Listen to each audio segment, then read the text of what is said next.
Welcome back to the Factor Uncensored. The FDA says there is a nationwide shortage of at least 4 chemotherapy treatments.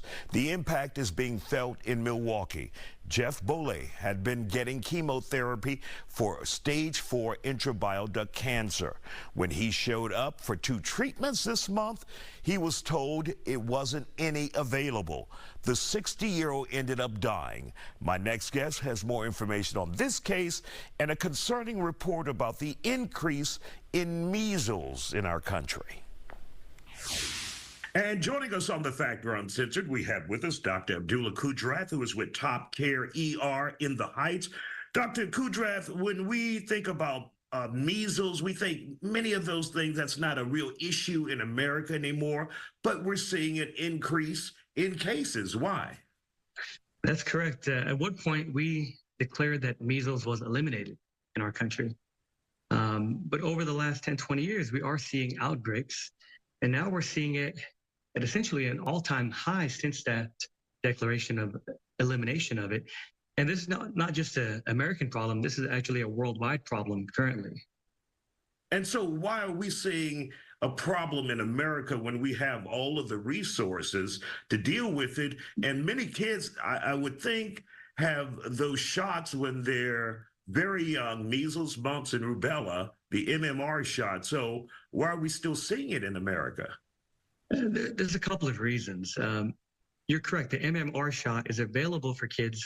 We don't want to give it to them before they're like 12 to 14 months of age. Mm-hmm. But what we're seeing is a little bit of people reluctant or maybe even scared to vaccinate their children or vaccinate themselves. I think we did see a movement maybe after the COVID vaccine where people were worried about vaccines because they thought that was too new. And then they kind of retroactively applied that to all vaccines, and there was a little bit of vaccine hate going on. Mm-hmm. So because of that movement, I've noticed that a lot of patients are deciding not to vaccinate themselves or their children or delaying vaccination, which does put their children at risk for contracting this virus. And when we think about measles, just how dangerous or is it deadly? Well, the cases we see worldwide, most of the deadly cases are in children. So I believe last year there was at least 189,000 children, this is worldwide, that have died from measles. Wow. And we do consider this a preventable disease. Now, sometimes these kids can be under 1 year of age, so they're not a candidate for the vaccine. And if we don't have herd immunity, if they're around somebody else that has it, then they can contract it during that vulnerable period. And this is why it's important for enough people in a population to be vaccinated for us to reduce the amount of the virus transmission, or we'll see this number continue to grow. Also, we wanted to talk with you tonight about a shortage of a medication that left a man dead, chemotherapy medication that he needed, and there was a shortage of it, and found himself dying as a result. Are you familiar with this medication, and why are we having a shortage? Yes, it's a very sad case, and unfortunately, we do see this from time to time where people don't have access to essential medications. That particular case that you're referring to is a specific cancer drug, a chemotherapy called cisplatin. That actually, hence the name platin in its name, it uses platinum.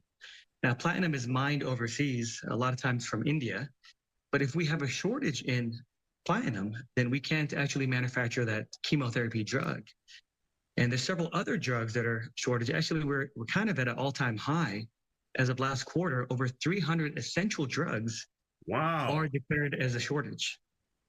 And what can we do about that as a country, especially when it comes to something like platinum, mining platinum? That's a natural resource that we don't have in abundance here in America, and we rely, like you said, on other countries like India.